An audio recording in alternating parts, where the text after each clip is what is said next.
What's some of the things I want to shut that off? I gotta make coffee. We have information of what he Shut up. He went out there and There you go. Shut up. Charlie Kirk. Thank you for shutting up, mister. All right. I need coffee. My cup. I need motherfucker. Motherfucker. I wanted to try one of each. You got a problem with that?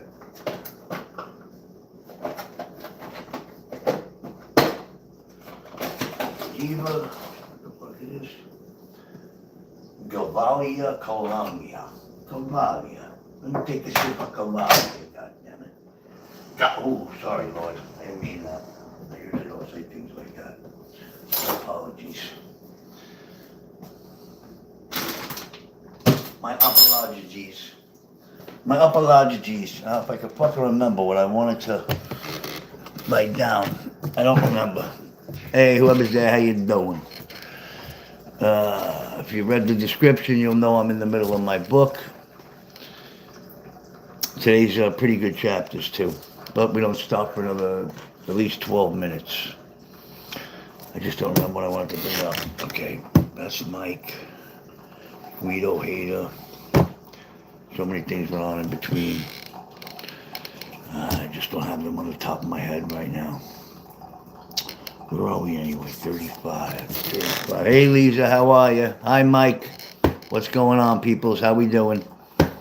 Just making a cup of coffee, getting ready. I'm glad you guys are here. I'll say that much. Appreciate. Big time. I forgot. Oh, I left off with Big Mike yesterday, right? I fucking almost killed him. All right. I forgot about the third. I'm sorry. Thank you. I appreciate Mike. I was looking at the chapters coming up, the names of them, and the third one, the name of it is Marlboro Man. It's just a funny story of how stoned I was getting at the time.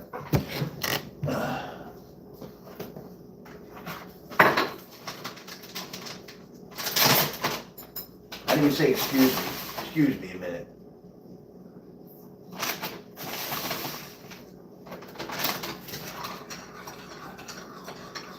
I'm trying,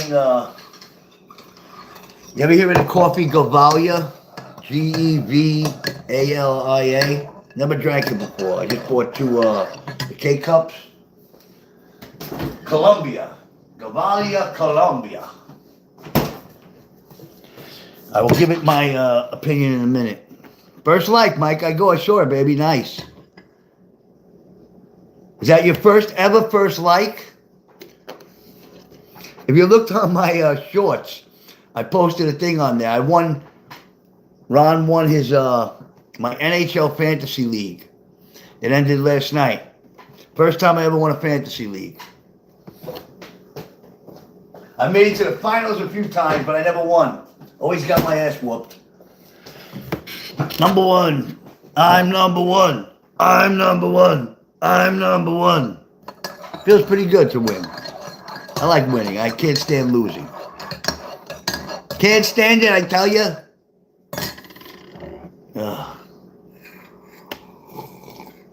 Thank you, Lisa.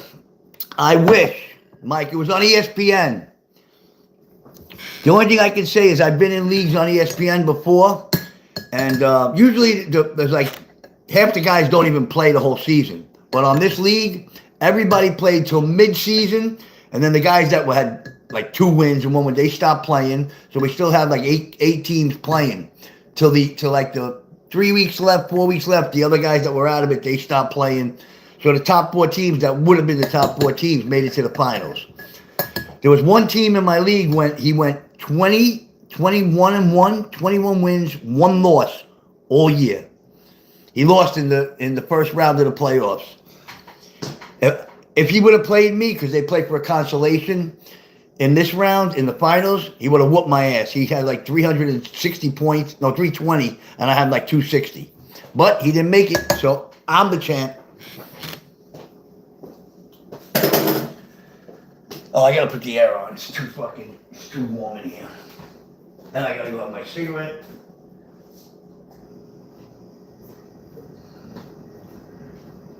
cigarette in my, Did anybody see did you guys see the picture I posted of me when I was 13? With the braces? How you doing, Vishwana Puja 86? Hi. Glad you're here. Hang out a little while. I'm going to start in a few minutes. 10 minutes. Once you hear one or two stories, you're not going to want to leave ever again. That's a fact. But a lot of people don't have time to stick around. I do this more for me than anybody else. Hello, Lejos Joshua. How you doing? Nice to meet you. Like I just said, stick around for a little while. Maybe you'll appreciate the... wow, you guys want to laugh? I mean, when I peek up like that, I'm just looking to see how many people are here. It went from 11, split second, 11 to 4. Well, jumped again. 4 to 19, 19 to 11. That's awesome. I love it. I don't care how many people are here. Everybody should show up. It's a great story. I mean, most people be here in the middle now, but... Thank you, Lisa. It's not stories, though. They're true. I hate calling them stories because they're not stories. Stories are shit you make up. Everything I say in here actually happened. I don't know if I even exaggerated anywhere. I might have minimized some. Instead of exaggerating. Thank you. Let's see if I'm saying it right. Lejos Joshua. Leos. I like that. Leos. Can't say that too much. I'll start drooling because too many L's. Yeah, we're up to, I think, 35. She told me. And I'm going to recap a little bit of some of the things you don't know. Right, that's what I want. Thank you. You just reminded me of something. Before I do this. Big recap. Big Mike, Alicia. At this point. Right, that's important. That's got to be done in the book, too, so... I just didn't do it the first time. I don't know. Either that or I screwed something up. Either way. I might say it again later. Who knows? So, but that's very important with what's coming up. What else is also coming up? Oh, Lisa, if you're here and Who Cares comes in, I probably won't forget, but try to remind me. He wrote, I went back, I can never read I can never find the chat. So I went back to go look yesterday and I found it somehow. And at one point, I think it was Who Cares, said he thought if you were here yesterday, you know the story with Billy and me and Big Mike stealing my my drugs and my money that I had inside my pockets. And then I almost killed him. But, I literally almost killed him. I split his ear in half and hit him in the head with a big hard rubber mallet about 10 times off a brick wall. And a whole bunch of other shit I did to him. I beat the crap out of him. He was so dazed and confused. That's why I asked you about the 13 picture, the picture of me with the braces, because that's what I look like. A little bit older looking, because that was 13 when I beat his ass, was 3 years later, but I didn't really mature. I had no facial hair. I didn't grow. I was the same size for like years. And I didn't grow to 5'7" until I was about 17, 18. So anything before that, I was more like 5'3". And this guy was I think he was 6'5", 6'5", a bouncer. He wasn't a fucking muscular guy, but he was still a bouncer. And I almost they had a six, I said a couple of people yesterday, but there was like 4 or 5 people who, as I'm in midair hitting this guy, jumping and hitting him, they held me in the air like this and carried me away, and I'm screaming. And then one of them said to me, my friend Neil goes, "You're going to kill him." And I screamed out, "That's what I'm trying to do." Just to show you where we're at in the book. And then, my friend Mike moved him to the corner and he left. And I also told the story yesterday, 5 years later, 6 years later, it might have been, 86, 82, more than that, about 9 years later. I had 3 kids and a wife, changed. I wasn't violent no more. I wasn't on drugs. And I seen him. And I got all nervous, naturally. I'm not the same man. I'm not a fucking animal no more. And I went off. But anyway, Oh, I mean, that time he saw me as he's crossing the street and he turned around and walked the other way. Once he saw me, he got scared, which I don't blame him, but I was more scared than he was, believe me.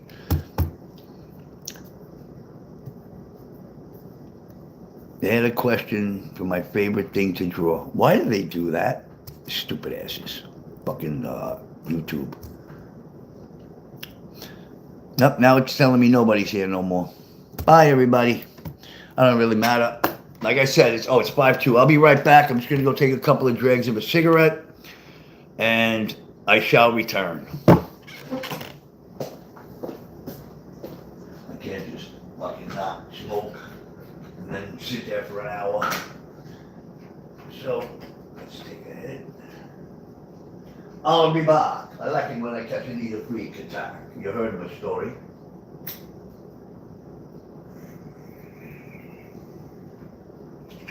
Each time I be leaving. In Transylvania, they say good evening. I love that song.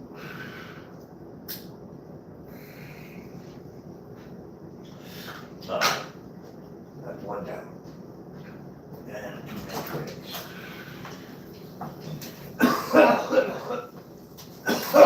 Oh, that's good shit, I tell you.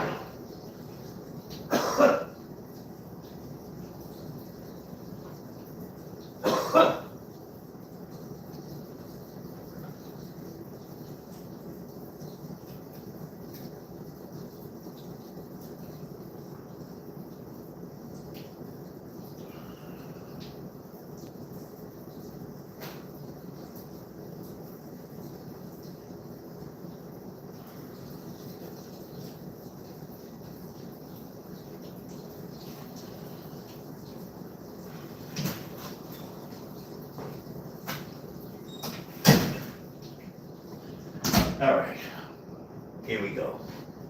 Here we go. It's fucking raining here. I hate the rain.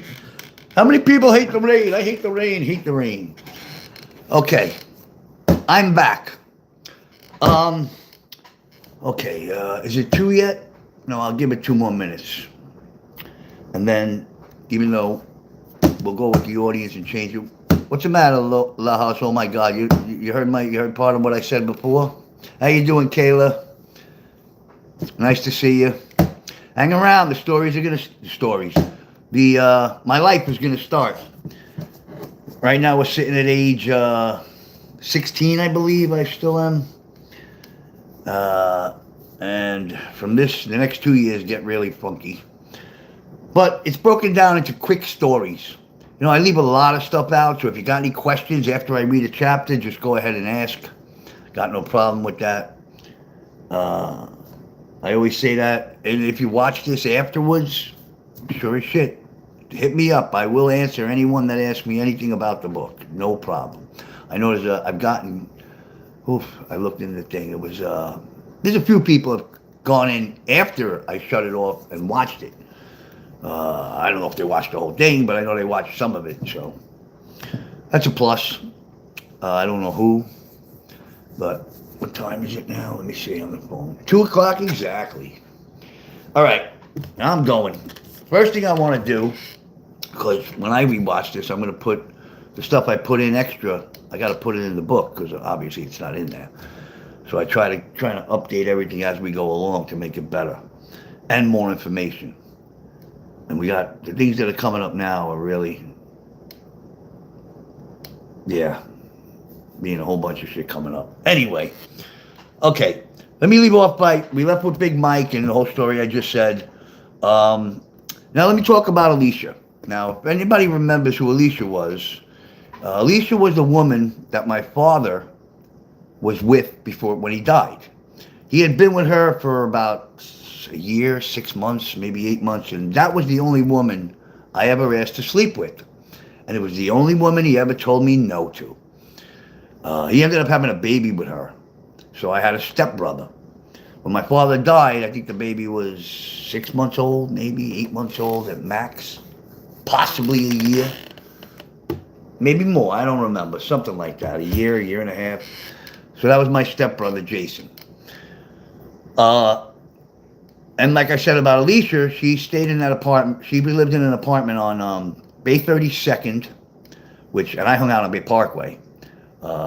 She pretty much knew what kind of person I was and heard stories from other people in the neighborhood about me and kind of turned her off to me for that because there was nothing good being said about me back then. So that's where she was at. Now she's there with the baby. Now after my father dies, she takes over his drug business. So she was now doing the scripts, selling the pills, so if I wanted pills, I used to go to her and buy them and tell them there was somebody else or whatever if I didn't have my own or whatever or nobody was around. So I started going there a lot. At one point, and I don't know if it's in here, I'm going to say it now anyway. Like you guys know, I used to leave my mother's house when I was from age 13 and she'd say, give me ultimatums, do this, go to school, get a job, I'll get the fuck out. I'd get the fuck out every time. I started at 13. When I hit 16, by that time I had been out plenty, but there were times I just didn't want to go home. So what I used to do was, Alicia had a porch outside. I used to take a garbage pail. She lived on the second floor. Take a garbage pail, put it by the fire escape, get on top of the garbage pail, jump on the fire escape, climb up, go out on the wicker basket chair she had out there and sleep on there 3, 4, 5 in the morning. It wasn't any good in the winter though. I did do it. I used to freeze my ass off. 3 in the morning, go up there. She started leaving a fucking comforter outside for me because she knew I was climbing up the fucking thing to get there. So I was at 16. So, now, getting back to where we were, I am a drug dealer. That's what I did back then. So I go to her and tell her, I'm also a drug dealer who doesn't pay nobody. People would give me stuff, they never got paid. I never paid anyone. I don't think, I would give partial payment, just to get more for the next week or the next day or whatever they were giving it to me. But I never paid anybody off for drugs. That's just the way I did it. I was a douchebag. And nobody ever did nothing about me. And I got a story about that coming up soon with my brother. So you'll understand more then. So now here we go. I finally convinced her to give me all those drugs and let me deal. And, she trusted me. She told me no. Finally, she gave in. And then Big Mike steals my drugs. So, and when Who Cares gets here, I'm going to got something to say about that. So, all right. Here we go. Chapter 35. I call this chapter No Name because I didn't know what to call it. It's really fast. Getting back to the drugs Mike had stolen from me, I had to explain to Alicia that I did not have the money or the drugs. I did not have the best reputation for dealing, and she knew that. No matter whom I dealt for, I always ended up smoking or snorting the majority of the product I had on hand. The only reason she had even considered giving me anything to sell was because I begged her and guaranteed her I wouldn't fuck up. I tried my damnedest to explain to her that this time it was not my fault. Of course, she didn't want to hear it. She told me to get out of her house and not to come back. I did exactly what she said and did not see her for about, I'd say, almost a year. Close to it. What really sucked about it was that Alicia and I had become very close. She was kind of like a second mom. Around this time in my life, things at home weren't good. Only because I was doing what I wanted and Mom didn't like it. Every once in a while, when Mom would get fed up with me stumbling in and out of the house, she'd give me the ultimatum. I just said this. Without hesitation. Whenever she gave me this ultimatum, I would put some clothes in a plastic bag and walk out. I usually was out of the house from anywhere from a week to 4 months. Alicia used to try to help me out. And I just told you about the other stuff. If I went there before 10, she'd let me in. Then the porch. And we had a great relationship until I fucked up with the money. Sometimes when you're a teenager, the decisions we make are not as important as we think they are. That's the way that one went. And it took me about a year to see her again, but it'll happen again. All right. Now, flipping from there, I'm going to what's called Guido Hater.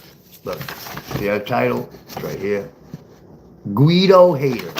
If you don't know what a Guido is, look it up. It's a cuisine or a disco person with pushback hair and they, oh, what the fuck? Who the fuck are you? Who you talking to? You think you fucking know me, you jerk off? Those were Guidos. In the clubs, dancing around, you know, the discos, and call those guys, we call them Guidos. They all wore the decks and the same fucking outfits and the same hairdos. They were cuisines, Guidos, whatever you want to call them. So, this is called Guido Hater. All right. Now, before we jump into that, I got a little note here. I forgot about this. It says, before this should be how Billy died. Somebody was asking me about Billy yesterday. Apparently they're not here, so I'm going to do it anyway. Billy had been getting in trouble for a few years. And this is off my head, I'm telling this one. I didn't write this down. I did somewhere, but I don't know where. Yeah, because this is after Billy, so I missed it somewhere. Lejos, that's good. Yay for you. But that's not what we're talking about here, pal, please. Okay. Billy was, me and Billy were thieves, you know that. Billy got caught doing houses by himself.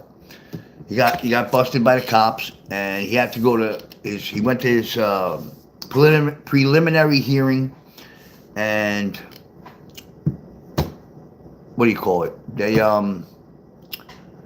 gave him a court date, trial, whatever. He went down.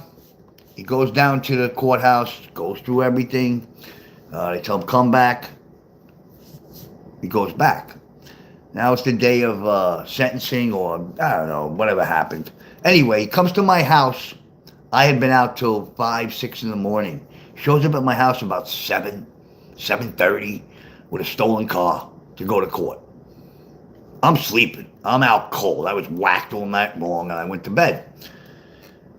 So he knocks on the door. Now, we're best friends. We're like brothers. We do everything together. We go everywhere together. You know, we're always together. He was my best friend. And when I mean best friend, you don't know me, but I'm a loyal guy. My best friend was there, and that's it. You know, don't fuck with him, you're fucking with me. Anyway, so I tell him, I can't go, bro. I'll talk to you when you're done. I'll see you this afternoon. I can't do it. You don't have no drugs. I got nothing on me.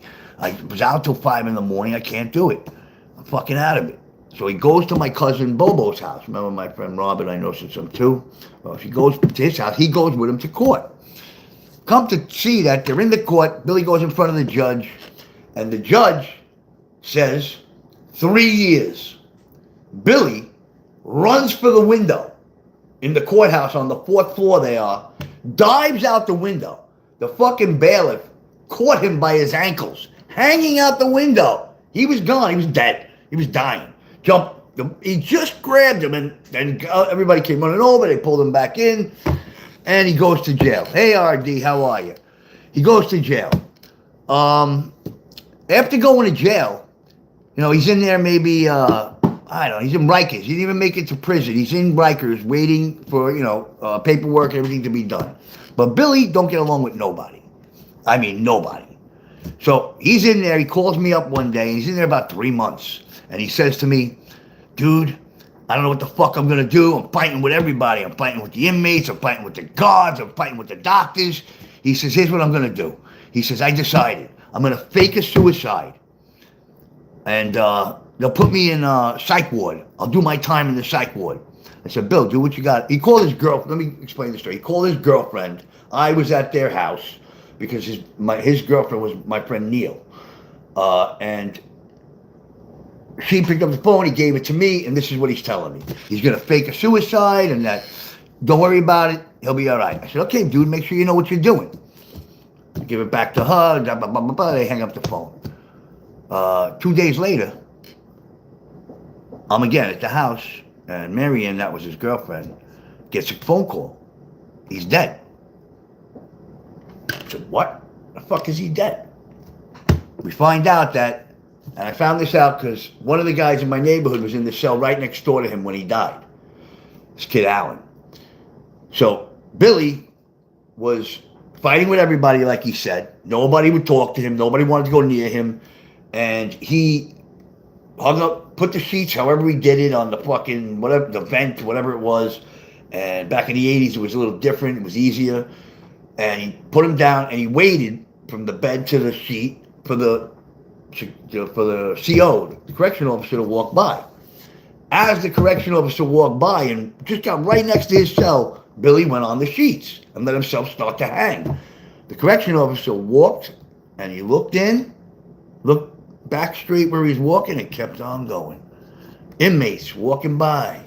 The kid Alan he knew what Billy was doing, was on his cell block, the gate that was open, leaning on it. Billy died. Nobody helped him. That's how he died. So, a little while later, Billy goes to, I'm not Billy, Billy's dead. Alan gets home from jail. Well, I know the story now, and I know that Alan was there because I heard it through the grapevine, blah, blah, blah, blah. People got back to me to let me know. And Alan, I lived here on this corner, Bay 29th, and Alan lived right around the block from me. Not even around the block. Halfway up the block, he lived on top of a Carvel. I ring the bell. As soon as I found out he was home, comes downstairs. I said, tell me what the fuck happened. He said, his version of the story was that's exactly what happened. What I said. So I told him, the fuck? You don't help him? Why didn't you help him? You knew he was fucking hanging. He said, I was too afraid that if I went in there and helped him, that everybody else would have beat me up and probably put me in the hospital. I said, really? I said, okay. So you know what I did? Take a guess. I put him in the hospital. I beat the shit out of him. His fucking eye was hanging out. I stepped on his head. That's how I was back then. Beat the shit out of him. He was afraid of going in the hospital in there. When he said that, I couldn't believe it. Because in my neighborhood, when you knew somebody from the neighborhood and you knew them good, because he knew Billy pretty well, you don't do that shit. You make sure you look out for them and you take their fucking back. Wasn't right. Not even close. That's my opinion.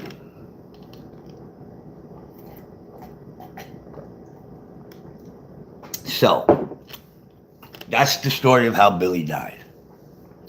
Too bad those guys from yesterday aren't here because they were asking me, how does Billy die?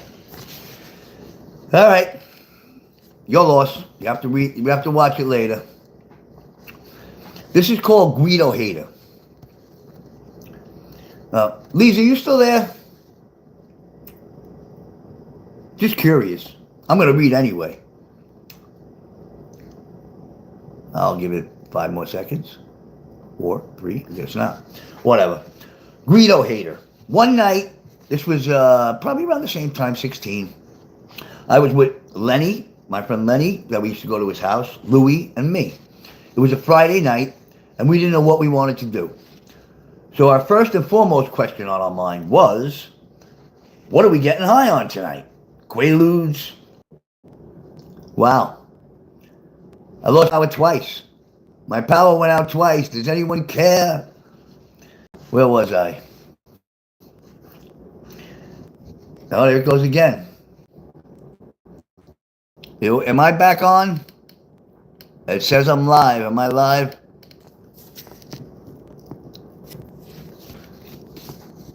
I guess I'm live. I don't see the clock. Oh, there goes the clock. All right, I'm going. Oh, there goes the power again.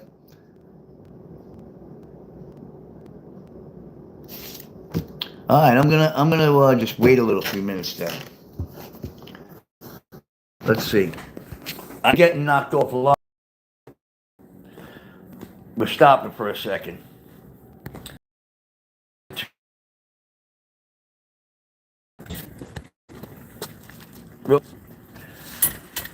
We got it's not even raining, and the fucking power keeps going out. Why? The power keeps going out, and I keep getting knocked off line. Why? Because it ain't that bad here. It's not raining. I don't know. But we're taking a break from the book. Just for a couple minutes. I'll even take questions if anybody comes back. But we've been running low on an audience lately. Yesterday wasn't bad. We had a nice amount of people there at one point. Maybe I should start doing it at night, but I can't. I don't used to do it at night. So, hang out a little while. I don't know, people jumping in, jumping out. Jump in, jump out. We're hanging out, telling you what it's all about. A story about a crazy guy. Don't amazing. Why does that keep happening? Let's see if we can get back on Wi-Fi.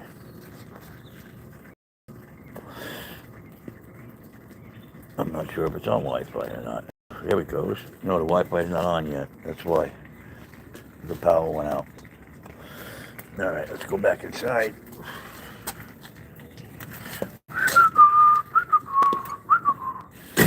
Oh, hello there. Hello there. Here we go, here we go, here we go. All right. That was fucking, I don't know why that keeps happening. I guess it's because the power went out. Now I gotta wait for everything to turn back on. All right, where was I? Right here. So we were deciding, the four of us, the three of us, on what we should get high on tonight, on Quaaludes, or are we going to take a tab of mescaline and laugh and trip out all night? If you don't know what mescaline is, it's like acid except it came in a little pill. And you ate it, and within, I don't know, half hour, 20 minutes to 40 minutes, you were tripping. First, it makes you laugh, like you just laugh, you laugh at everything. You can't help it. You think, my father died. You laugh. Mescaline, and then comes the trip, where the trees, their hands move, the branches become the branches become hands and shit like that. I have many a night of those. Anyway, now that you know what mescaline is. The temperature was about 70 degrees and there was a warm breeze in the air. After careful deliberation, yeah, right, I think we tossed a coin to make our decision. We decided on mescaline. For those who don't know what mesk is called, it sounds like M-E-S-K, mesk. But excuse me, but it was spelled, if I'm not mistaken, M-E-S-C-A-L-I-N-E.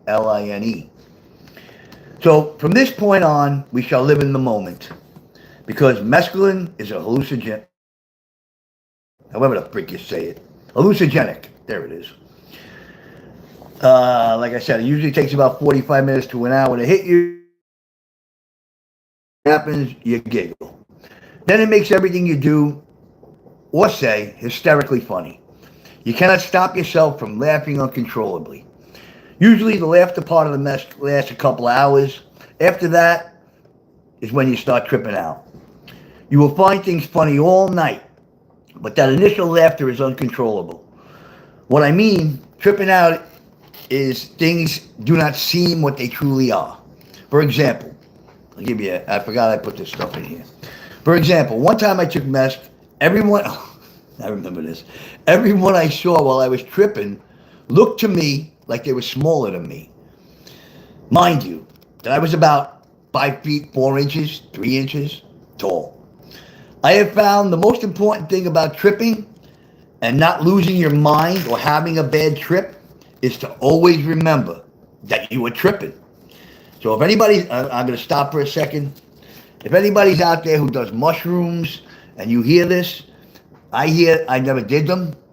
I tried a little fucking capsule of it. I think it popped. I don't know. It was years ago, but it didn't do nothing to me. But if you've never done drugs and you do mushrooms and you're going to trip out, take my advice on what I just said. If you're going to trip and do mushrooms, I'm not condoning it. I'm just telling you. You have to always remember during the trip that you're tripping. Because if you start to believe anything you see, you can go, I'm going to give you an example. And this is off my head, I just remembered. I had my wife's cousin's kid, best way to put it, 17-year-old kid. He took some kind of acid or something, and he was tripping out. And he lost it. He ended up taking off all his clothes in his house and running through a glass door, getting cut in an artery, running for, because he was stoned and tripping, he ran for about, I don't know, it was 3/4 of a mile before he, or half a mile before he fucking passed out and died. So if you don't know you're tripping, bad things can happen. If you don't think you can do that, don't do it. Anyway, if your brain goes somewhere you don't want it to be, many things can go wrong. You can feel paranoid, and think that everyone is against you. You can cause your brain to see and hear things that aren't really there. You have to take control of the head. Sometimes that's easier said than done. We went to our spot in 101 Schoolyard at about 7 p.m. and saw Lurd. Remember Lurd, the drug dealer from over there? We got 3 hits of meth for $10 and a $10 bag of weed. The meth head will last a lot longer than the pot would. The meth head lasts about 8 to anywhere 12 hours, maybe sometimes longer. We took 1 hit apiece and waited. While waiting for the meth to kick in, we smoked a joint. At about 8 o'clock, we were walking in Cropsey Park and we started bugging out. We hung out in the park laughing and goofing around, staring at the trees. I always liked tripping in the park because I would stare at the trees and stuff. When I did this, I would see different things. For example, on this evening, the trees I looked at looked like they were shaking hands and smoking cigarettes. I thought that was hysterical. If you know how to handle your head, everything is funny. After spending a few hours wandering in the park and walking up and down Cropsey Avenue, it was now 11 o'clock. We decided to go up to 86th Street to see what's going on. We walked to 24th Avenue and Cropsey Avenue and down to 86th Street. When we reached 86th Street and 24th Avenue, we made a left and started walking down 86th Street towards Bay Parkway. We would take about 3 or 4 steps and boom! We see a car slam directly into one of the pillars that hold up the train trestles. If you go on my page, you'll see, if you go on my thing here, my pictures, my shorts, I think it's in the shorts, but somewhere. There's pictures of the train trestle. It was an overhead trestle and it had at the bottom a big, like 3 feet wide, concrete metal brick thing that holds up, brick around thing that holds up the train trestles. This guy went right into it. And we're tripping. The 3 of us are hysterical laughing immediately. We look at one another to make sure we're not all crazy and say, "Did you see that?" We all said it to each other. Each one of us wanted to make sure it really happened and that we weren't just imagining it. Standing on the sidewalk, laughing and tripping, we noticed the man behind the wheel is not moving. We do not call 911. We don't have a phone. We'd have to run to the fucking... There was a payphone across the street. We do not yell for help. Matter of fact, we just stood there staring and laughing. A couple of people who were also walking down the avenue go over to see what happened. We cannot tell what they are saying, being that we haven't budged from our spot on the corner. Approximately 10 minutes later, the police and an ambulance show up. When we see the cops, we decide to start to walk away. But we didn't get 2 steps before one cop says, "Excuse me, guys, can I ask you a couple of questions?" We all try to put on serious faces. Lenny answers the cop's first question, which was, "Did you guys see what happened?" Lenny says that we heard the crash as we turned the corner. Good answer, Len. Louie and I just nod our heads in agreement. The cops were satisfied, and we started to walk away. Just as we start to leave, we all start laughing again. We still can't believe that this guy just crashed into the pillar. Louis then turns and yells out to the cop as he's heading back to the accident, "Officer, do you know why the guy crashed into the pillar?" It was a good question, if we weren't tripping. Lenny and I look at Louis like he's crazy. The cop, on the other hand, answers the question. He says that the driver of the vehicle had a heart attack and died, and that's why he crashed. We all say, "Thank you, officer," and we walk away amazed at this. We look at one another, once again, laughing, and we all agree that if we were straight, this would have never happened. When you're high, sometimes it seems like the weirdest shit happens, and the night wasn't over. As we walked, we could not stop talking about what happened. We had not realized how long we were standing there watching the heart attack incident. When we reached Bay Parkway and 86th Street, we noticed that there weren't as many people in the streets as there was before. We checked the time in Dan News. It was 12:30 now. We then decided, so it took us an hour and a half to go 2 avenues. When we decided to continue walking down 86th Street, we reached 21st Avenue and continued toward 20th Avenue. We are halfway between the 2 avenues when this girl, who is across the street, we're walking in this direction, and she's coming in this direction, on the other side of the street, which is a 2-way street. Where was I? Oh, there it is. She's coming down the street pointing at us, and she is screaming as she crosses the street and heads straight for us. She's yelling, "You Guido fucks! You Cousine bastards!" We're all looking at each other like, what the fuck is her problem, and who is she talking to? Now, first of all, Lenny has long hair, not like a Cousine. He's a rocker. He's a rocker in general. My cousin Louis is like in the middle. He's got like a half a fucking DA, not really. And I am like this. In the summertime, near the summer, I always got my head shaved. So, who is she talking to? Well, this girl starts walking right over to us. And I'm standing in the middle between Lenny and Louis. Lenny's on the left, Louis on the right. And she walks right over. And for no reason, slaps me in the face. Just out of pure reaction, even though I'm high, pure reaction to her slapping me, I responded by immediately slapping her right back. Now, before you get your ninnies in an uproar, I do not hit women. After watching my mom get beatings when I was younger, I vowed that I would never hit a woman. But you hit me, I'm going to hit you back. Anyway, like I said, out of reaction, I slap her in the face. After I hit her, she did a complete spin around and fell to the floor. She went like this. And like a fucking tornado. She spun as if she was on a water slide ride that twisted like a tornado. That's what I wrote. What we failed to realize is that as I raised my hand, the same cops from earlier were coming through the traffic light, heading in the same direction as we were. So they were behind us. We didn't see them. All they saw was me slap the girl. They stopped the car, and one cop walked right over to us and asked, "What happened now?" This is my life. This is the shit that went on with me my whole life. We explained what had occurred. Meanwhile, the other cop is talking to the girl. The one speaking to us says to us, "Stay right here and don't move."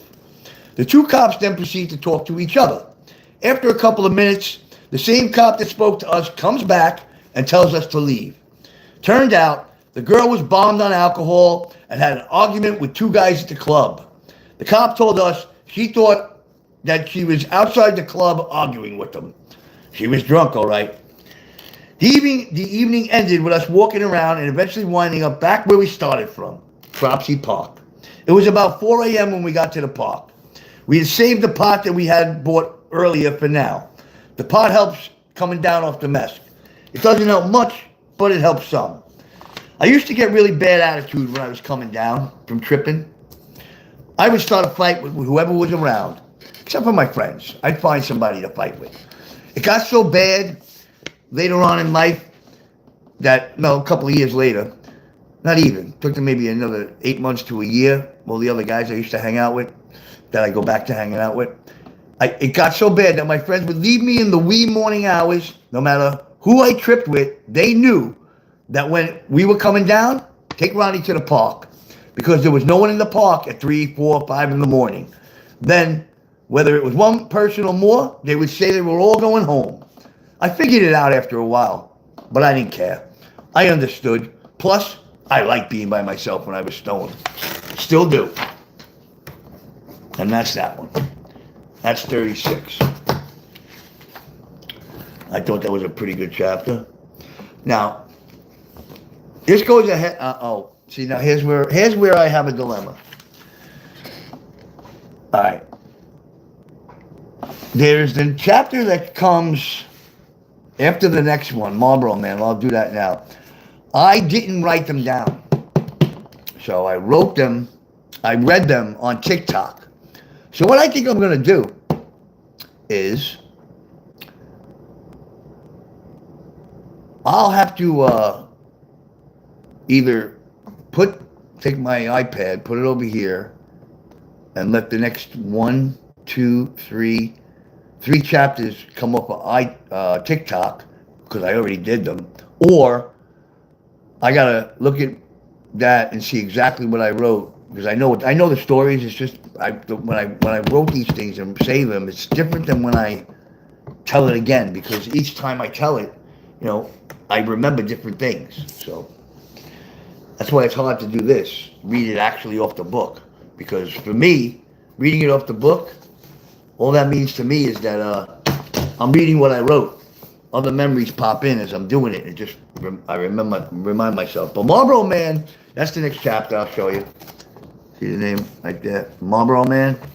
Marlboro Man shows you to the extreme that I tripped, and shows you what kind of friends I had, because they would know just to leave me the fuck alone. And this is jumping ahead, like I said. So I'm going to jump ahead with this one. It's just a story of one night being high. I was 19 around at this time. So after this, I'll go back down to the chapter I'm up to before that. And because I'm almost done reading for today. Possibly done. I don't know. Let's make sure we got the end of this here. Yeah, we got everything here. All right. This is Marlboro Man. About 19 years old. I'm jumping ahead a little, like I said. This is like, it should be after, this is 37, and it really shouldn't be. It should be like a different, like 40 or something. Anyway, on what must have been a Friday or a Saturday night, I don't remember. I remember that our friend Armin was with us. Armin only hung out on the weekend. He worked all week. I don't know why I talk about him here. He worked all week at the time in the city. Armin was really Louis' friend. I never really hung out with him once in a while. I don't know why I put him in here. He only smoked pot sometimes and liked to drink. He didn't do any of the hard stuff. He didn't take pills. He didn't do dust. There must have been about 10 of us hanging out. The night basically went like this for me. After finishing dinner, I asked Mom for $10 to go to the movies. I always felt like she knew that I really wasn't going to use the money for the movies, but 9 out of 10 times, she would give me a 20 and tell me, whatever you have left, bring home. There was never any change. We start out about 7 p.m. and all meeting up at Bay Parkway and Bath Avenue. We figured out how much money we had, and we went and bought 4 dimes of dust. Most of the times, we just bought it from me. It was Neil, my best friend, Dom, his twin brother, Mike, their cousin, John, our friend, Louis, and Armin. We wandered around the neighborhood and Billy showed up later. We wandered around the neighborhood for a few hours, bugging out. Oh no, Billy didn't show up at 19. He was dead already. It wasn't Billy. My bad. We wandered around the neighborhood for a few hours, bugging out on each other for a while we were high. At about 11:30, I break out 2 dimes of dust that I had, and we smoke. We are now on Bay 35th Street and Bath Avenue. Armin, John, and Louie left about an hour ago. So I lit up 2 joints of dust with Mike, Neil, and Dom, and Bo. Bobo was the 4th person. The other person that I didn't write in here. I don't know why. I was with him all the time. Him and Neil. On the corner of Bay 35th and Bath Avenue is a used car dealer. Next to that is a pizzeria, then a laundromat. The pizzeria is closed and has a gate pulled down in front of it. This is to keep people like us from going into the pizzeria when it's closed. On the gate, in black spray paint, not too thick, very thin, was a drawing of a man wearing a cowboy hat, and he had a cigarette dangling out of his mouth, and at the end of the cigarette were wavy lines that represented the smoke coming off the cigarette. Well, as we're standing around, I lean back on a parked car, and I begin to stare at this profile of the cowboy. I'm just staring in amazement at this painted outline. I'm dusted out of my mind at this point. After 30 minutes of staring, I saw its mouth open and say, "What's up, Ronnie?" After seeing this, I quickly turned toward my three friends and asked, "Did you see that?" Naturally, they said no. They then proceeded to say to me, "Come on, we're getting out of here." I look back at the gate and turn to them and say, "I'm going to stay here." I tell them to come back in about an hour or two and I'll be right here. They try to get me to leave with them, although not that hard. I wasn't having it. After they left, I just stared at this thing while waiting for him to speak again. After 15 minutes of nothing, I felt like my dust head was coming down. I had one more joint of dust. So I rolled it up and I lit it up. After smoking the whole joint, I stood there for about an hour and a half talking to the man. That's what I wrote. Talking to the painting on the wall. I was now calling him the Marlboro Man. And I knew in my head that it wasn't really happening. But I called him the Marlboro Man because anybody who was from back that era, there were pictures of this guy on Broadway, billboards with the cowboy hat, the cigarette smoking, and the smoke coming out. So that's who I thought he was, the Marlboro Man. Where is it? I knew in my head that it wasn't really happening. I knew it was just the dust playing tricks with my mind. When I smoked, I expected to trip out a little. Whenever I did trip, which wasn't every time I smoked dust, I always would just go with my head. Just go with whatever the head is. I liked to be as stoned as I could, but while I was conscious and aware of what was going on around me, I wanted to have fun with whatever high I was on. The Marlboro Man and I talked about everything. How things were going at home, to having sex with my girlfriend. When my friends came back, I tried to explain to them what had happened. They could care less, because they had their own trips they were on. I said goodnight to the Marlboro Man and told him I'd see him next time. My friends looked at me like I was out of my mind.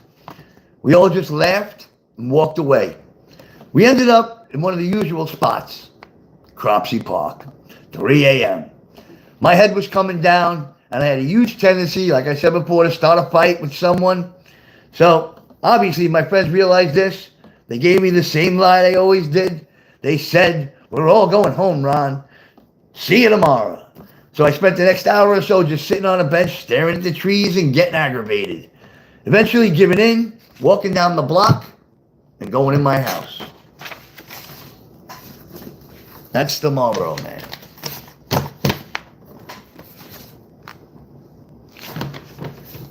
I'm curious now, what the other, where is it? All right.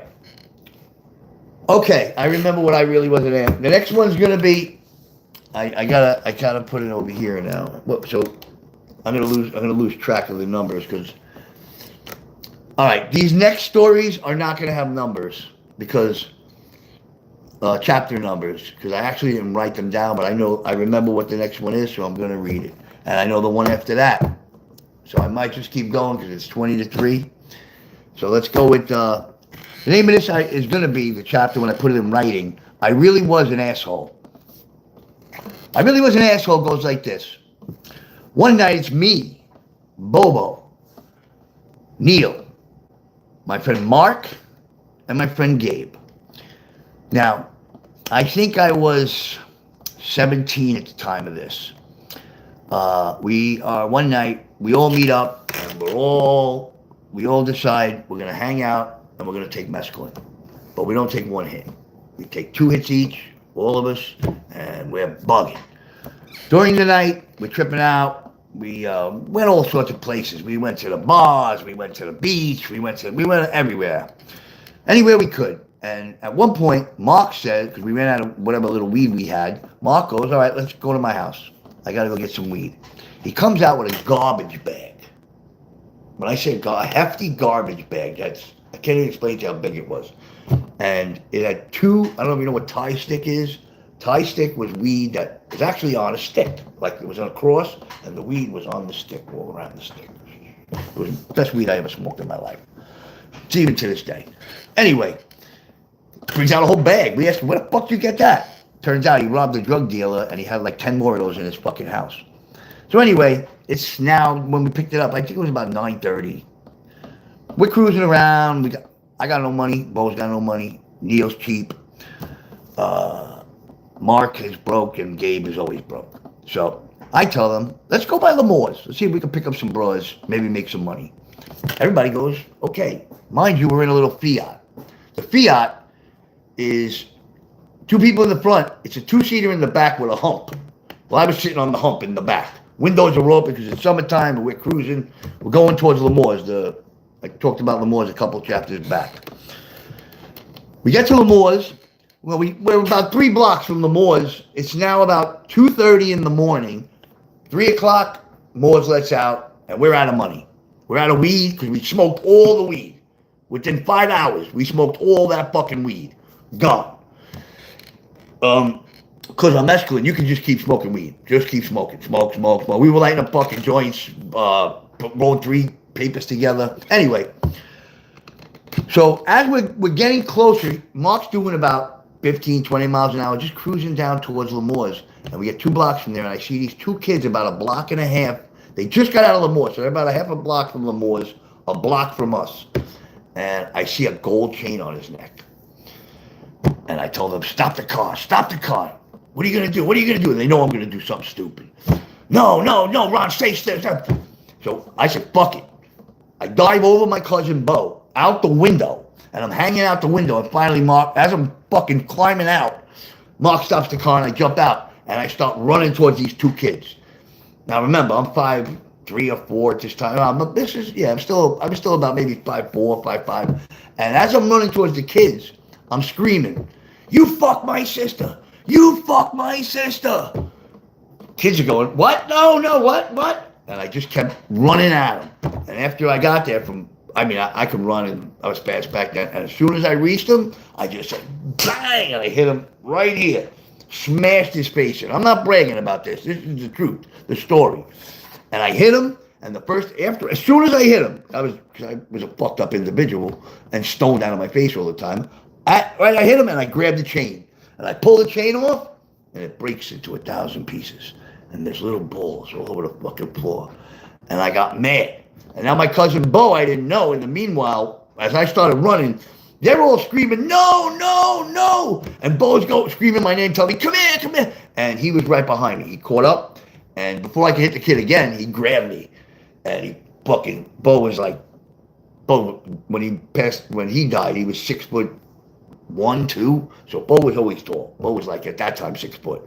So he picks me up, and we get back in the car, and we leave. Moral of the story, Ron's an asshole. But that's one of the stories. I'm just showing how I've changed. You don't know me now, and eventually I'll get to there. Eventually, the book is called Mr. Bensonhurst, My Journey to Jesus. So it takes a long time to get there, and a lot of bad shit happens in between.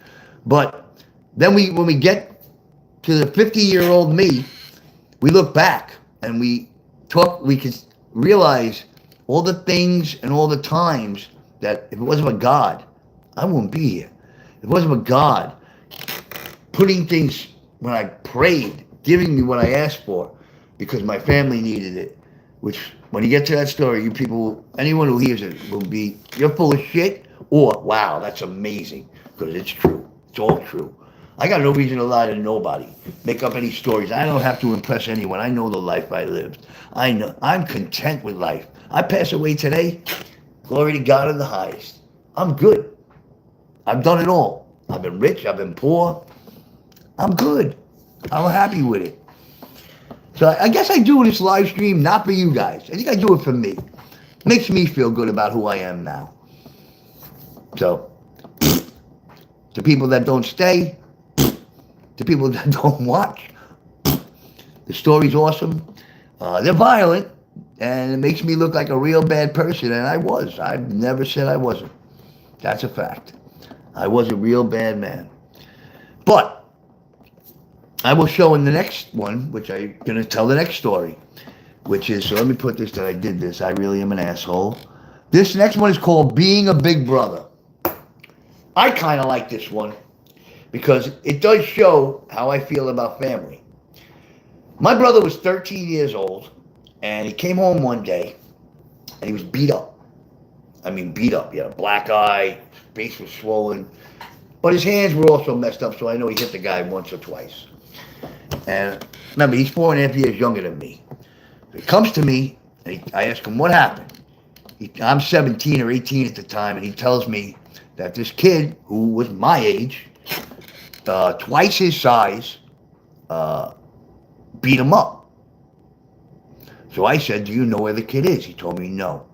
He said he was a black gentleman. This is exactly how he explained it. Don't nobody fucking think he said it any other way, because we didn't use the bad word when I was a kid, because we treated people as people. Anyway, he said it was a black kid who was about 250 pounds, double my brother. No, not double, but close to it. My brother was maybe 130 at the time. And he was only 14 years old. Or 13. And I told my brother, listen, there's nothing I can do if you don't know who he is. Can I do anything? I said, but if you ever see him again, you come get me immediately. Say about a year passes. Maybe 8 months, a year. And I'm upstairs in my room on Bay 29th and Bath with my friend Mitchell, who is 2 or 3 years older than me. So I was 17 or 18, so Mitch had to be about 19 or 20, and there was Big Wayne. Big Wayne was 6'4", not a big muscle guy, with stomach, but he was a big dude, 6'4", and he hung out with us. One day maybe I'll tell the story how I met him, because that's pretty funny too. Anyway, we're up there and we're smoking a joint, and all of a sudden my brother comes running up the stairs, runs into the apartment building. If you remember from I told you where I lived on Bay 29th, he runs up the steps, comes in the house, says, Ronnie, he's over there, he's across the street. I said, whoa, what are you talking about? He said, the kid that beat me up. I said, what? Where is he? Come on. And I run down the stairs, and as we get downstairs, Mitchell and Wayne are behind me, because I flew out the house. I didn't even grab a baseball bat. That's how mad I got. And I run out. My brother comes with me. I said, where is he? Show me. And he points, and and the kid is right across the street from my house in front of the laundromat, walking toward the laundromat. He's coming from Bay Parkway going towards Bay 29th. He's about a quarter of the way up the block. So I say, all right. And I run, and I go behind him. He doesn't know who I am, so I go behind him, and now he reaches I get behind him right when he's about by the laundromat, which is directly across the street from my apartment. I live on the second floor. If you're looking out my window, you can see everything. But nobody was, I'm just saying. Anyway, as he is walking, I come from here like this, and I take one step in front of him, pivot my right foot, turn around, and just go bang, and I nail him. Bang, right in the face. He grabs his face. Mistake. I hit him again. Boom, boom. I start hitting him like 6, 7 times. The guy, he wasn't even a kid, he was a man. He's holding his face. Stop, please, stop. Then Mitchell comes running across the street, and Wayne. And the guy ain't even fighting back. I mean, I hurt him bad. He's bleeding in his nose, his lip, and his eyes swollen a little bit by the time this happens. Wayne grabs him from behind, and I stop hitting him. I don't know why. I guess I've always done shit like that. I don't need no help from nobody. Don't be helping me out. But now Wayne's holding him. And I say,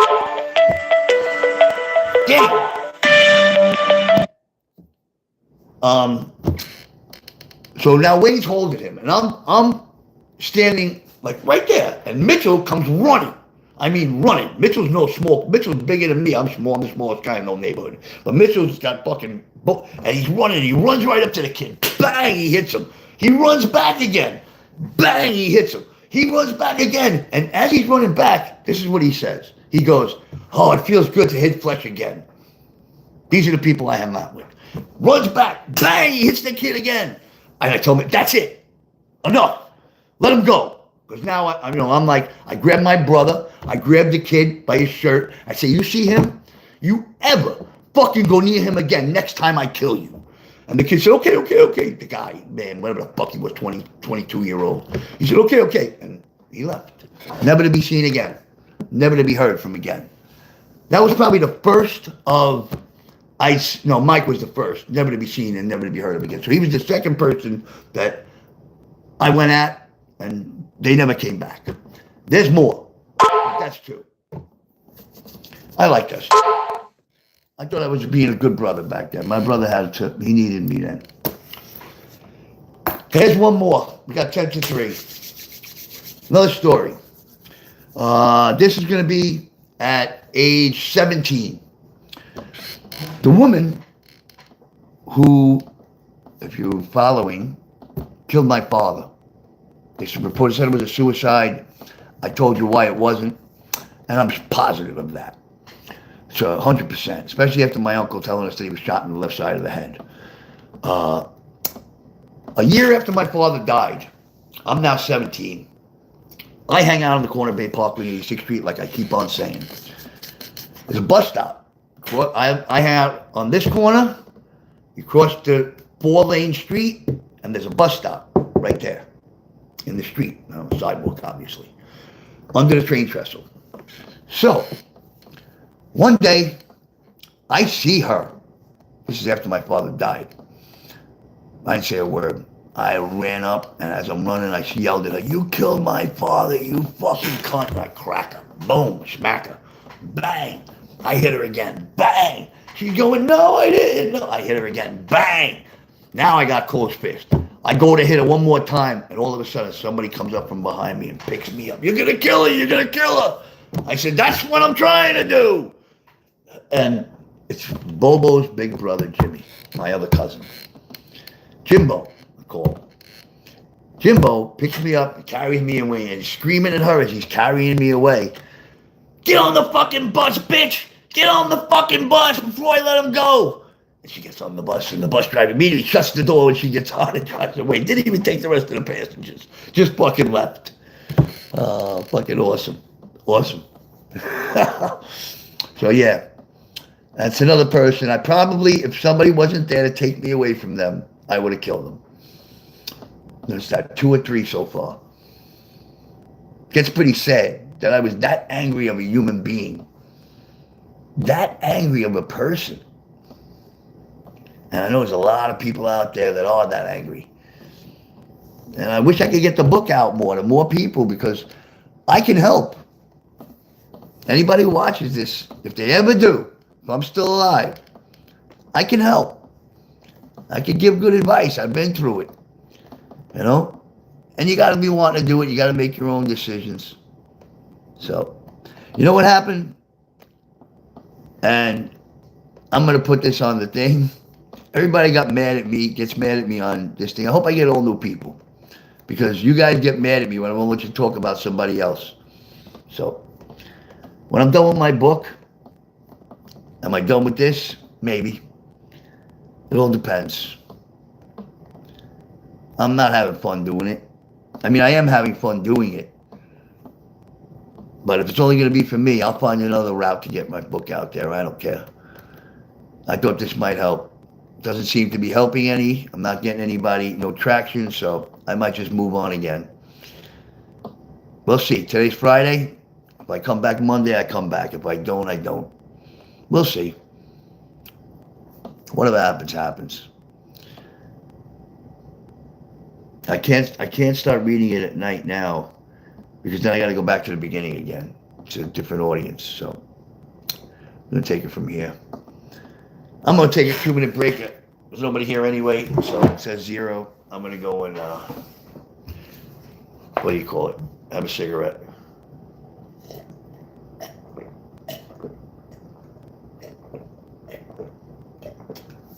Oh, my coffee got cold.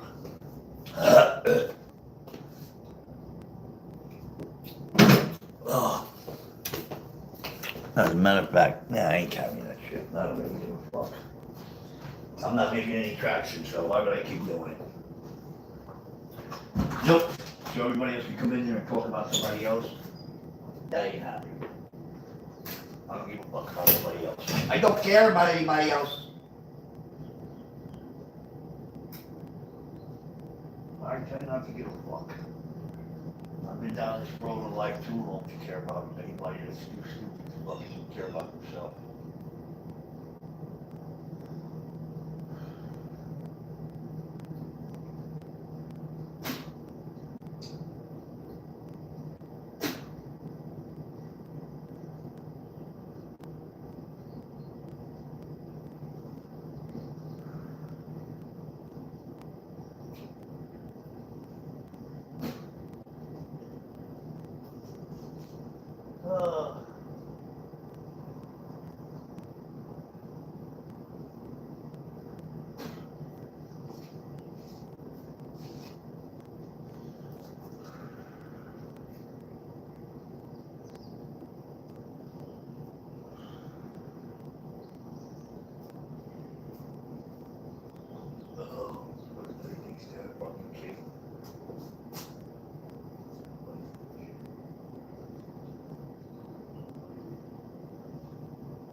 Oh shit.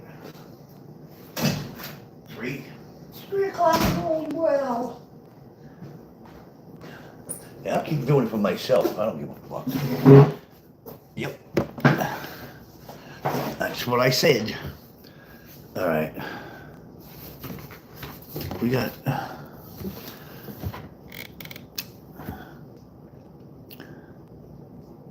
Okay, right. Let's keep going. Fuck it. Alright, so that was whatever chapter it was, another story. I wanted her dead. I did that.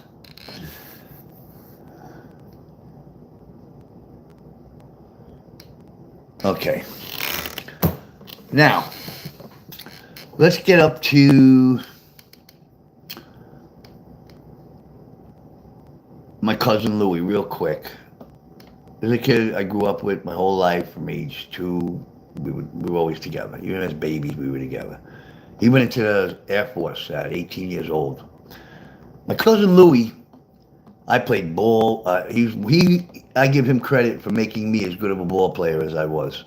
As good of a basketball player, baseball player. It's all credit to him because I hung out with him every day, him and his older friends, and I played and I excelled because I wanted to be as good as him. He was really good too. So, when I turned 18, well, let's go. I'll talk about Debbie another time, my girlfriend. I know it's important. Let's go back a minute to Debbie, my girlfriend.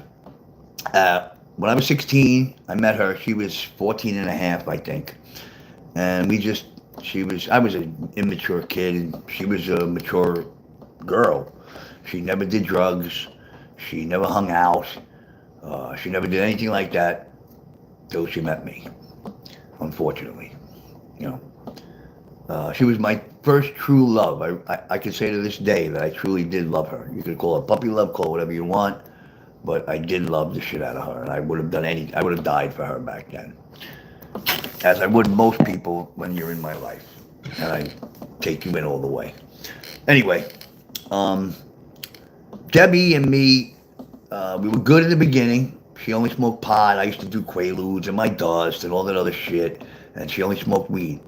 Then she tried pills. Then she tried dust. So, by the time we were together a year and a half, we were both fucked up. I mean, we were screwing on the roof of the building I lived in. We were getting drunk and stoned, but the one good thing was, this is our routine we used to have during the week. I'd meet her after dinner, about 7, get high. I was high already, but get high some more. She'd get high with me, and then we'd hang out with just the two of us, or, whatever, maybe Neil and Bo and my friends and whatever. So she, I forgot where I was. Oh, yeah. So we'd hang out, and then 11 o'clock comes, and I would take her home. At the same time, Billy would be taking his girlfriend home at 11 o'clock. Then we'd meet at Bay Parkway, me and Billy. Me and Billy used to huff glue at night. We used to get 2 tubes of glue, the model glue, and 2 number 2 bags, and go on the top of high school, junior high school rather, 281 Cavallero, and sit up there and just, it was sad. But that's what we did. We just wanted to be stoned. So after that, me and Debbie I started doing freebase when I was 17. And so did Deb. So, didn't work out too well. It ended up well, here's what happened. When I turned 18, I had nothing. Nowhere to go, nothing to do. And I decided I was going to try and make something of myself, so I went in the Navy. I went in the Navy. I signed up in July to leave in December. They called it DEP, Delayed Entry Program. Well, while I was on Delayed Entry Program, I was arrested for stolen car. I was doing all sorts of drugs as always. I didn't want to leave Debbie. I asked her to wait for me. She said, sure, whatever, blah, blah, blah, blah. And I left. So I go to Great Lakes, Illinois, in Chicago. It's in December. It's freezing. I mean, at one point it was minus 70. We couldn't even leave the barracks. And other days we had to wear towels and fucking just have the eye showing out this much and march to the fucking... Couldn't move. Anyway, I'm there 2 months. 7 weeks. 8 weeks, you graduate. 7 weeks I'm there. And in the 7th week, they tell me that they're throwing me out. Now, the whole time I was there, I kept writing Debbie. She wrote me back the first time I wrote her, never again. So part of me wanted to go home. I missed the shit out of her. I missed my neighborhood. I was homesick. But part of me knew if I go back, it's over. I'm going right back to what I was doing. I'm going to end up in jail or dead like everybody else in my fucking neighborhood. So, they tell me they're throwing me out because I'm a fraudulent enlistment. Because when I was on DEP, I got arrested. Never told nobody, they said. But I did. I told my recruiter when I got arrested. He told me, don't worry about it. They said I never told nobody I was on drugs. I did. I told my recruiter. I'm on drugs all the time. He said, don't worry about it. So when you go in the Navy, they piss test you when you first get there. So now they're telling me to throw me out. So I say, what can I do to stay? They said, well, you have to go talk to the captain of the recruit training center, Captain Lord. His name was Lord, L-O-R-D, believe it or not. So I go, and I go in front of him, and I say to him, listen, I don't want to go home. He says, well, you got fraudulent. I said, but I told the recruiter. He says, no, it's too bad. And I started crying. I mean, crying. Tears dripping down, and I'm begging him, please, I can't go home. If I go home, I'm just going to go back to doing angel dust and robbing and stealing, please, please. So he says to me, he says, all right, if you really want to stay, you can fight this. I stopped crying. I told him, okay, what do I got to do? He says, what you have to do is you spend 1 year in boot camp. And you'll go to trial, maybe 1.5 years it'll take. And once that's over and you win in trial, because you will if you put it out, he said, if you stay out, if you do it, you'll start your 4 years. I said, what? So you want me to sit in boot camp for 1.5 years, up to 1.5 years, 1 year to 1.5 years, and then start my 4 years. So I'm really giving you almost 6 years. He said, well, that's the way it works. Thought about it for a second, and I told him, you know what? Send me home. Just send me home. I can't do that. I was willing to do 4 years. I'm not doing 6. I'm not sitting in boot camp for 1.5 years. No way. And there was a guy who, because they send you to what's called the 316th Division. That's where everybody who's going home goes. So in that last 2 weeks before they sent me home, because it took 9 weeks to get me home, they sent me to the 60, and I met a guy in there, young kid, about my age, nice guy, I forget his name, Leroy, LeBron, something like that. He was doing the same thing. He was fighting it. He said, I don't care. I can't go back home. He says, I won't go back home. I'll stay here 2 years if they want me to. And I looked at him and he said, and I told him, wow, I'm going through the same shit. And he said, yo, stay, we'll do it together. Come on, come on. He tried so hard to convince me. And he almost had me at one point. And then I decided I can't do it. There's no way I could stay there for 2 years in boot camp. Couldn't do it. So I ended up going home. And when I got home, When I left the Navy, let's put it this way, my neck was about this fat.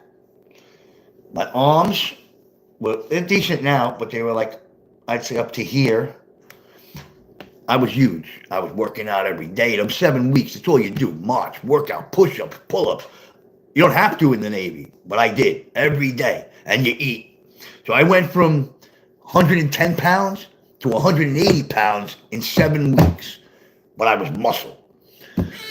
Came back, took me less than a week and a half. It was all gone. I was getting high every day. Cocaine. Everybody in my neighborhood who saw me, because I was back, yo, I got this. Yo, come here, John. I'll hook you up. After a week and a half, nobody gave a fuck I was back anymore. Now I was in the same situation I was before I went in the Navy. I got no fucking money. I got nowhere to go. I got nothing to do. So what do? I go right back to everything I was doing before. Being a fucking douchebag and robbing and stealing and getting high. That's not the Navy's fault, but, I tried to do it right and it didn't work. That's like the second time in my life I tried to do it right and it didn't work. I was honest. I told the guys the truth and I still got fucking shit out of it. So now I'm back home after being in the Navy for 2 months and I'm hanging out with all my friends. That's where this next story comes in. One night, it's a regular group, me, Bobo, Neil, Mike, I don't know who else was there, but there's a few of us. And all of a sudden, we're standing on the corner of Bay 29th and 86th Street, and coming down the block is this kid, this is a crazy story. This kid, oh my gosh, like I said, I'm telling this off the top of my head, I can't think of his name. Anyway, he's coming down the block, and he's with this guy, Walter. Now, this guy we know from the neighborhood. I'll remember his name in a minute. But he looks like Lou Costello. I don't know if you know who Lou Costello is, Abbott Costello, the little fat one. He looks just like him, except a little bit, his face is different. But body-wise, that's who he is. I can't think of his name. And he's a good friend of mine, too, and I can't think of his name. What's his name? That's what I'm going to say. I'm going to call him What's His Name, because that offends people. Anyway, I say to him, he comes over, he says hello to everybody, what's going on? And he's mad. So he's talking to us and he says, guys, I need a favor. He says, I need you guys, this is my friend Walter. Walter is about 6'2", skinny dude, but he's, stocky. And Walter's sister, he tells us that Walter's sister got hit by some guy in in Queens. I can't forget which neighborhood it was. But anyway,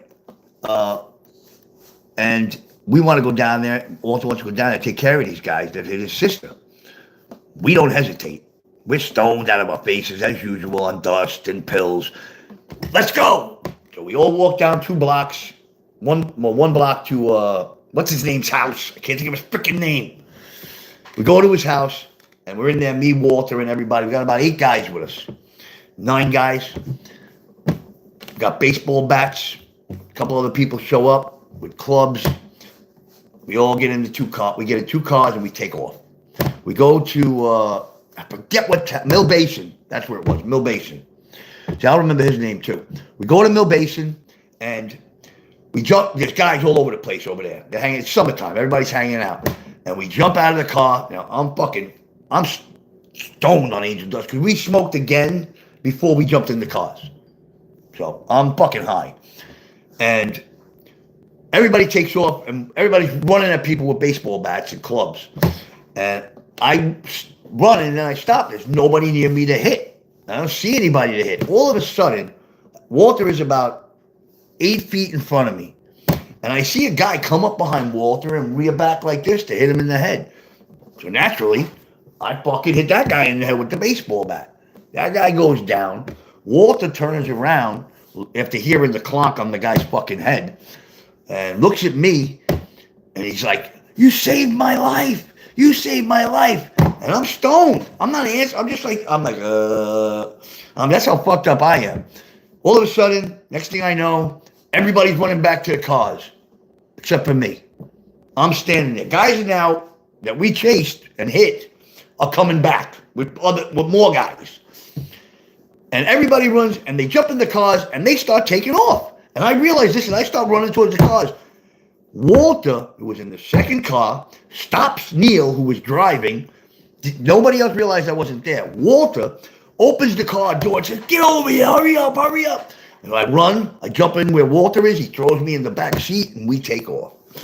I saved Walter's ass. That's the name of this chapter. For 2 weeks, maybe a month, when I woke up in the morning in my house, I would go downstairs. As soon as I got outside, fucking Walter's out there. This guy is 5 years older than me. He catered to me for 2 to 4 weeks. And all he kept telling everybody we would cross, he saved my life. This is Ron. He's a guardian angel. He saved my life. He saved my life. After 3 weeks or 4 weeks, whatever it was of this shit, I had to tell him, "Walter, enough. I'm done. Dude." I kept telling him like for weeks, "Leave me alone." But I kind of enjoyed, free getting, whenever I needed anything. I didn't give a fuck. The guy really felt like I saved his life. Thought he would have been dead if I didn't crack him. If I didn't crack the guy that was about to hit him. What happened to the guy that I hit? Not a clue. We took off. We didn't read the paper to find out what went on down there, so I have no idea. None whatsoever. That just, in the blink of an eye, just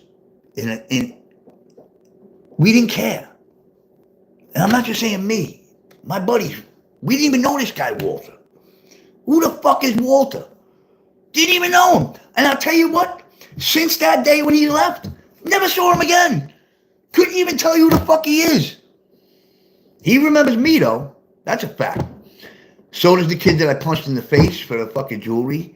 See, this is what I tried to get to earlier. There's so many, and earlier in the book, and I said it before the book, there's so many things I've done in my life that I can't change them. I feel bad about them. There's nothing I can do about them.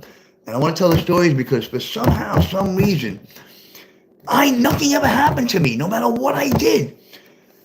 I mean, wise guys I owed money to. I don't have any of that in here either. Bookies and Shylocks and 3,000, 5,000. That's a lot of money back then. Nothing ever happened to Ron. Nobody. I'll give you just a quick story that's later on. And this is, my goodness, 1991 maybe, 93, 92, somewhere in there. And this just shows you how fucked up I am. It's me, my wife, and my kids. I got hurt on the job in Daytop Village where I was working as a drug counselor. We took the kids to Dorney Park and I got hurt. So I was suing them and my back was all fucked up and I couldn't work. That went on for 6 years, from 91 to 97. Around 93, a friend of mine had some checks that were from a company, a construction company. I had no money. Now I used to cash my checks, my checks that I would get from unemployment at the check cashing place. So the guy in there, he knew me well. I've been cashing checks with him for like 2-3 years already. He knew my wife, he knew me. So I take one of the fake checks, $790 something, and I go there and I cash it. A couple of days later, before that one can be found out, like 2 days later, I go back with another check for 600 and something, cash it. I don't go back no more.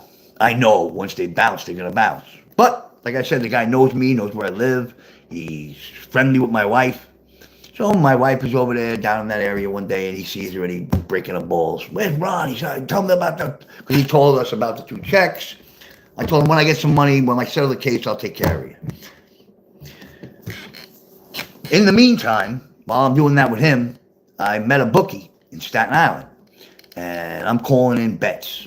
I got no money, but I'm calling in big bets. $100 to win on horses. I ended up losing $2,600 the first week. So he comes to collect. I tell him this.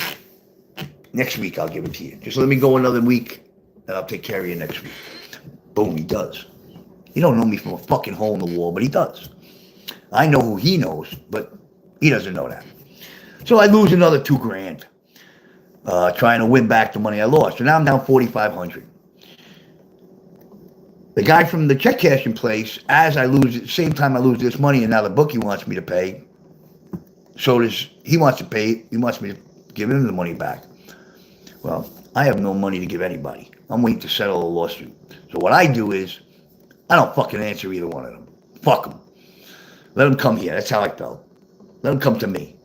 So the bookie's calling me, and one day I got aggravated. I picked up the phone. I said, leave me the fuck alone. When I got your money, I'll fucking give it to you. That's it. And I hang up the phone. Now I know every time I go out, I got to watch my back. Louis people, I tell them the same. Louis, the guy in the check cashing place, I tell them the same thing. I don't have it. Louis sends one of the guys from the store that I know, a big, heavy guy in there. I forget his name. I forget everybody's name. But I don't know this. So one day I'm home, my kids are in their rooms. The doorbell rings. I have a hatchet and a big fucking knife that I keep by the door, because we live, there's steps. You got to come up steps to come into my apartment. And I say from the top of the stairs with the ratchet in one hand and the knife in the other, because I'm thinking the bookie's coming. Somebody's coming. Who is it? And he says his name, Joe from Louis, the check cashing place. It's okay. Come in. He opens the door. The screen door opens the other door, and he looks up and he sees the ratchet and me sitting there looking down with a ratchet and a fucking long steak knife. And I said, what do you want? And he said, oh, Louis wanted to know when you're going to pay him. I said, look at me. I'm sitting here with a fucking ratchet and a fucking knife. I owe a lot of people money. You guys will get it when I get it. And he looked at me and says, oh, come on. You know. I said, do I look like I'm fucking, I don't have it. When I got it, I'll give it back to you. He was like, okay. I find out about, I don't know, 6, 7 years later, through my wife, my ex-wife at this point, 8 years later, whatever it was, maybe even 10, that after that incident, that guy went back and told Louis, just forget about the $1,500. This guy's answering the door with hatchets and fucking steak knives. Just forget the $1,500. They never bothered me again. Oh, man. They never bothered me again. That happens after this book, but yeah, I thought that was a great story too. I wish there were people listening to it, but okay, I did in the Navy. Baseball bats everywhere I did. Oh, the next one up is Club 718 Fiasco. I think I'll do that tomorrow. Well, I'm shutting this down. I've been on an hour and 34 minutes. And I've been talking pretty much to myself and maybe Lisa. So, it's all good though. I don't mind.